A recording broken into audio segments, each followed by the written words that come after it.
ஓம் நமச்சிவாய சிவாய நம. அனைத்து தமிழ் உள்ளங்களுக்கும் கனிவான வணக்கங்கள். நாம் இந்த பதிவில் பெயர்ச்சியாகும் சுக்கிர பகவானால் உங்கள் வாழ்வில் ஏற்படக்கூடிய சுப மற்றும் அசுப பலன்கள் என்ன என்பதனையும், அசுப பலன் ஏற்படுமாயின் ராசிக்காரர்கள் செய்ய வேண்டிய பரிகாரம் என்ன, வழிபட வேண்டிய தெய்வம் யார், வழிபடும் முறை என்ன என்பதனை பற்றியும் விரிவாக காண்போம். நடக்கப் போகும் இந்த பெயர்ச்சியால் உங்கள் வாழ்வில் வளமும் நலமும் செல்வ செழிப்பும் பெற்று வாழ்வின் உயரிய நிலையை அடைய எல்லாம் வல்ல எம்பெருமானை வேண்டி விரும்பி கேட்டுக்கொள்கிறேன். சுக்கிர பகவான் செல்வம், மகிழ்ச்சி மற்றும் புகழை அள்ளித் தருபவர். மற்ற கிரகங்களைப் போலவே சுக்கிரனும் தனது ராசியை மாற்றுவார். சுக்கிரன் என்றால் இன்பம். மனித வாழ்க்கையில் அன்பு, பாசம், காதல் ஆகிய 3 இன்பங்களை அளிக்கக்கூடியவர் சுக்கிர பகவான். சுக்கிரன் சுகபோகங்களின் அதிபதி. சுக்கிர பகவான் மனைவி யோகம் தருபவர். ஆணுக்கு மனைவியை பற்றியும் பெண்ணுக்கு மன வாழ்க்கையை பற்றியும் சொல்லுகின்றவர். ஆகையால் சுக்கிர பகவான் நமது ஜாதக கட்டத்தில் நல்ல யோக அம்சத்துடன் இருப்பது அவசியம். இவருடைய தசா காலமான 20 வருடங்களில் மிகப்பெரிய ராஜயோக பலன்கள் உண்டாகும். இந்த சுக்கிர பெயர்ச்சியால் யாருக்கெல்லாம் சுக்கிர திசை அடிக்கப் போகிறது என்று பார்க்கலாம். வருகிற ஆகஸ்ட் மாதம் 26ஆம் தேதி சுக்கிர பகவான் பெயர்ச்சி அடையப் போகிறார். அடுத்த மாதம் செப்டம்பர் 20ஆம் தேதி வரை 26 நாட்கள் இந்த பயணம் தொடரும். இந்த சுக்கிர பெயர்ச்சியானது ஒரு சில ராசிக்காரர்களின் வாழ்வை புரட்டி போடப் போகிறது. துரோகத்தால் பிரிந்த கணவன் மனைவி, சகோதர சகோதரிகள் உறவு ஒன்று சேரப் போகிறது. நட்பு என்னும் நஞ்சால் உங்கள் உறவை பிரித்த துரோகியை இனம் கண்டு உண்மையான உறவு யார் என்பதனை அறிந்து கொள்வீர்கள். நஷ்டம் மட்டுமே பார்த்த வியாபாரிகள் திடீர் லாபத்தை அடைய உள்ளீர்கள். திடீர் லாட்டரி அடித்தது போல் லாபம் இரட்டிப்பாகும். சனி பார்வையினால் ஏற்படும் காம சிந்தனைகள் இந்த சுக்கிர பெயர்ச்சியால் சரியாகும். தகாத பெண் உறவை தவிர்த்து ஆன்மீக பயணத்தை தொடர்வீர்கள். சதி எதுவாக இருந்தாலும் அதை முறியடிப்பது சிவனின் விதியாகும். சிவனின் துணை இருந்தால் எதிரில் யமனே வந்தாலும் சமாளித்து வெற்றியடையலாம். இனி உங்கள் ராசிக்கான பலன்கள் என்ன என்பதனையும் அதற்கான பரிகாரம் என்ன என்பதனையும் காண்போம். கடகராசி அன்பர்களே, இந்த பெயர்ச்சி காலகட்டத்தில் உங்களுக்கு அனுகூலமான மாற்றங்கள் நடக்க உள்ளது. நீங்கள் வாழ்வில் ஒரு திருப்பு முனையை காணப்போகிறீர்கள். இதுநாள் வரை சந்தித்து வந்த இழப்புகளில் இருந்து மீண்டு வரப்போகிறீர்கள். தடைகளை தகர்த்தெறிய போகிறீர்கள். போராட்டங்கள் மற்றும் எதிர்பாராத இழப்புகளுக்கு ஒரு முடிவை எதிர்பார்க்கலாம். இந்த காலகட்டத்தில் நீங்கள் மிகவும் வசதியாக உணரலாம் மற்றும் ஆன்மீகத்தில் ஈடுபாடு கொள்ளலாம். கடின உழைப்பு மற்றும் அர்ப்பணிப்பு உணர்வின் மூலம் நீங்கள் வெற்றி பெறுவீர்கள். உத்தியோகத்தின் மூலம் ஆதாயம் பெற தாமதங்கள் இருக்கலாம் என்றாலும் நீங்கள் நீடித்த ஆதாயம் பெறுவீர்கள். முந்தைய போராட்டங்களில் இருந்து மீண்டு வருவீர்கள் என்றாலும் சில சிறிய சவால்களை நீங்கள் சந்திக்க நேரலாம். எனவே எந்த ஒரு காரியத்தையும் திட்டமிட்டு செயல்படுங்கள். அதன் மூலம் நேர்மறையான முன்னேற்றத்தை நீங்கள் காணலாம். உங்களின் அன்றாட பணிகள் மற்றும் பொறுப்புகளை நீங்கள் சரிவர நிறைவேற்றுங்கள். உங்கள் பலவீனங்களை அறிந்து நடந்து கொள்வதன் மூலம் உங்கள் இலக்குகளை எளிதில் அடையலாம். உங்கள் துணையின் கருத்துக்கு நீங்கள் முக்கியத்துவம் அளிக்க வேண்டும். அதன் மூலம் பரஸ்பர புரிந்துணர்வு அதிகரிக்கும். இது கருத்து வேறுபாடுகளை களைய உதவும். ஒளிவு மறைவின்றி கருத்துக்களை பரிமாறிக்கொள்வதன் மூலம் உறவில் பிணைப்பு மேம்படும். உங்களின் காதலுக்கு பிறரின் ஆதரவு இருக்கும். உங்கள் தந்தையின் ஆதரவு தேவைப்பட்டால் நீங்கள் உங்கள் கோரிக்கையை நேரடியாக தெரிவிக்கலாம். உறவில் பொறுமை மற்றும் புரிதல் அவசியம். இளம் வயதினர் மனதில் புதிய காதல் மலரும். கணவன் மனைவி உறவில் ஒளிவு மறைவற்ற தன்மை அவசியம். இது புரிந்துணர்வை வளர்க்கும். உங்கள் வாழ்க்கை துணையின் கருத்துக்களை நீங்கள் கவனமுடன் கேட்க வேண்டும். அவர்களின் கண்ணோட்டத்தில் விஷயங்களை புரிந்து கொள்ள முயற்சி செய்ய வேண்டும். மேலும் அவருடன் உங்கள் தரமான நேரத்தை ஒதுக்கி செலவழிக்க வேண்டும். இது உங்கள் உறவுக்கு அதிக மதிப்பை சேர்க்கும். நிதிநிலையை பொறுத்தவரை சீராக காணப்படும். வரவு செலவுகளை பட்ஜெட் அமைத்து செயல்படுத்தவும். பணத்தை முதலீடு செய்வதற்கு முன் ஆராய்ந்து செயல்படவும். முதலீடு சம்பந்தமான விஷயங்களில் நிபுணர்களின் ஆலோசனைகளை பெறவும். ஒரே திட்டத்தில் முதலீடு செய்யாமல் பல்வேறு திட்டங்களில் முதலீடுகளை பரப்பவும்.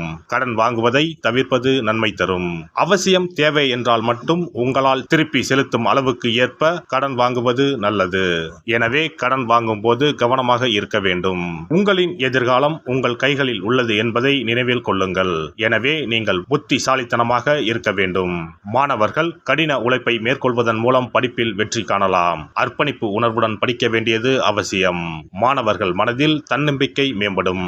மாணவர்கள் தங்கள் திறமைகளை வெளிப்படுத்த தக்க காலகட்டம் இதுவாகும். நல்ல மதிப்பெண்களை இலக்காக கொண்டு செயல்படுங்கள். ஆழ்ந்த ஈடுபாடு நீண்ட காலத்திற்கு உங்களுக்கு பயனளிக்கும். புதிய விஷயங்களை, திறன்களை கற்றுக்கொள்ள இந்த நேரம் சரியானதாக தெரிகிறது. உங்களின் தனித்துவமான எண்ணங்கள், ஆராய்ச்சிகள் மற்றும் யோசனைகள் மற்றவர்களை ஈர்க்கக்கூடும். உங்கள் பேச்சில் கவனமாக இருங்கள். உங்கள் திறமைகள் போட்டித் தேர்வுகளில் வெற்றி பெற உதவும். நேர்மறையான அணுகுமுறையை பேணுவதன் மூலம் உங்கள் கல்வி முயற்சிகளில் புதிய உயரங்களை அடையலாம். உடல் ஆரோக்கியத்தை பொறுத்தவரை சற்று கவனம் செலுத்துங்கள். சிறிய உடல் உபாதைகள் என்றாலும் அவற்றை உடனடியாக நிவர்த்தி செய்ய முயலுங்கள். தேவைப்படும் மருத்துவ பரிசோதனைகள், ஆரோக்கியமான பழக்க வழக்கங்கள் மற்றும் சீரான வாழ்க்கை முறை ஆகியவை உடல் நல உபாதைகளை கணிசமாக குறைக்கும். மன ஆரோக்கியம் உடல் ஆரோக்கியத்திற்கு முக்கியம். எனவே மன அழுத்தம் இன்றி இருங்கள். அதற்கு யோகா அல்லது தியானம் மேற்கொள்ளுங்கள். உடல் ஆரோக்கியத்திற்கு உடற்பயிற்சி மேற்கொள்ளுங்கள். உங்கள் நோய் எதிர்ப்பு சக்தியை வெளிப்படுத்திக் கொள்ளுங்கள். பழங்கள், காய்கறிகள், முழு தானியங்கள் போன்ற ஊட்டச்சத்து நிறைந்த உணவுகள் மற்றும் சுறுசுறுப்பாக இருக்க சிறந்த உணவு திட்டத்தை தேர்வு செய்யவும். சிறப்பு தொகுப்பு: கழுத்தை நெரிக்கும் கடன் பிரச்சனையால் கஷ்டப்படுபவர்களுக்கு எளிய பரிகாரங்கள் உள்ளன. ருண, ரோக, சத்ரு இந்த மூன்றுமே மனிதர்களை வெல்லக்கொள்ளும். அதிலும் கடன் பிரச்சனை கவலையை ஏற்படுத்தி மனிதர்களை கலங்க வைத்துக் கொள்ளும். கடன் பிரச்சனையால் கஷ்டப்படுபவர்களுக்கு எளிய பரிகாரங்கள் உள்ளன. இந்த எளிய பரிகாரங்களை நம்பிக்கையோடு செய்தால் நிச்சயம் பலன் கிடைக்கும். ஒருவரின் ஜாதகத்தில் 6ஆம் இடம் கடன் ஸ்தானத்தை குறிக்கும். கடன் பிரச்சனையால் இன்றைக்கு பலரும் தற்கொலை செய்து கொள்கின்றனர். சக்கரத்தாழ்வார் அருள் இருந்தால் கண்டிப்பாக கடன் பிரச்சனைகள் நீங்கும். பெருமாள் கோவிலுக்கு சென்று சனி மற்றும் புதன் கிழமைகளில் சக்கரத்தாழ்வார் சன்னதியில் துளசி மாலை சாற்றி 12 முறை வலம் வர வேண்டும். ஒவ்வொரு முறை வலம் வரும் பொழுதும் கடன் தீர்வதற்கு மனமுருக நம்பிக்கையோடு வேண்டிக் கொள்ள வேண்டும். தொடர்ந்து 12 வாரங்கள் செய்தாலே கடன் பிரச்சனை தீர்ந்து மன நிம்மதி ஏற்படும். மேசராசியில் பிறந்தவர்கள் தயிரை கொண்டு இனிப்பு பலகாரம் செய்து ஒவ்வொரு வெள்ளிக்கிழமையும் மாலை வேளையில் பசுவுக்கு கொடுத்து வர கடன் பிரச்சனைகள் தீரும். விருச்சிக ராசியில் பிறந்தவர்கள் ஞாயிற்றுக்கிழமை அன்று லட்சுமி நரசிம்மருக்கு காய்ச்சிய பசும்பால் அல்லது பானகத்தை பிரசாதமாக வைக்க வேண்டும். 48 நாட்கள் இந்த பூஜையை செய்தால் கடன் தொல்லையில் இருந்து விடுபடலாம். ரிஷபராசியில் பிறந்தவர்கள் ஜவ்வரிசி கொண்டு இனிப்பு தயாரித்து அதை வெள்ளிக்கிழமை என்று பசுவிற்கு மாலை வேளையில் கொடுத்து வர கடன்கள் அடைந்து சுகம் பெறலாம். துலாம் ராசிக்காரர்கள் பசும்பாலை சுக்கிர ஓலையில் வில்வ மரத்திற்கு ஊற்றவும். 24 வெள்ளிக்கிழமை செய்திட நிச்சயமாக கடன் தீரும். வெள்ளிக்கிழமையில் அரச மரத்தடி விநாயகருக்கு அகலில் 11 தீபமும் 11 முறை வலம் வந்தும் வழிபட்டால் கடன் தீரும். மிதுன ராசிக்காரர்கள் தினசரி சிறிது தயிர் சேர்த்து குளித்து வரவும். கடன்கள் நீங்கும். மாலை வேளையில் சூரிய தரிசனம் அஸ்தமனத்துக்கு முன் செய்து வரவும். கன்னி ராசிக்காரர்கள் சனிக்கிழமைகளில் உளுந்து வடை தானம் செய்யவும். அதை நீங்கள் உண்ணக்கூடாது. மேலும் துளசிக்கு தினசரி நீர் வார்த்து ஒரு மண் அகலில் நல்லெண்ணெய் விளக்கேற்றி வைக்க ருண நிவாரணம் பெறலாம். கடகராசிக்காரர்கள் ஒவ்வொரு ஞாயிறும் சிறிது வெள்ளக்கட்டியை ஓடும் நீரில் விடவும். கடன்கள் வெள்ளம் போல கரைந்துவிடும். சிம்ம ராசியில் பிறந்தவர்கள் ஒவ்வொரு சனிக்கிழமையும் அரச மரத்தடியில் மண் அகலில் நல்லெண்ணெய் ஊற்றி கருப்பு திரி கொண்டு 8 விளக்குகள் ஏற்றி வர கடன்கள் அழிய வழி பிறக்கும். மகர ராசிக்காரர்கள் சனிக்கிழமைகளில் எள்ளுருண்டை செய்து பலருக்கு தானமாய் கொடுத்து வர கடன் தொல்லைகள் நீங்கும். கும்பராசிக்காரர்கள் வியாழன் மாலை 6 மணிக்கு குங்குமப்பூ சேர்த்த பாதாம் கீர் செய்து மகா விஷ்ணுவுக்கு நிவேதனம் செய்து முதலில் தான் அறிந்துவிட்டு பின்பு மற்றவருக்கும் தானமாய் கொடுத்து வர கடன்கள் மலமளவென அடைபடும். தனுசு ராசிக்காரர்கள் செவ்வாய்க்கிழமைகளில் ஆலய பணிகளுக்கு செங்கல்கள் முடிந்த அளவு வாங்கி கொடுக்க கடன்கள் அடைந்து நிம்மதி பெறலாம்.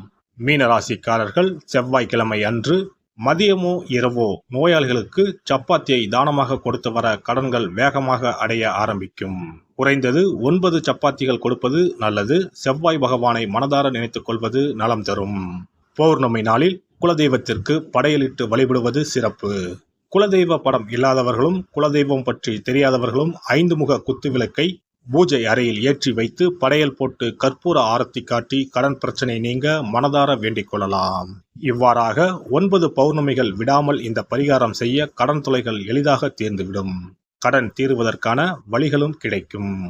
இந்த பரிகாரத்தை அனைத்து ராசிக்காரர்களும் செய்யலாம்.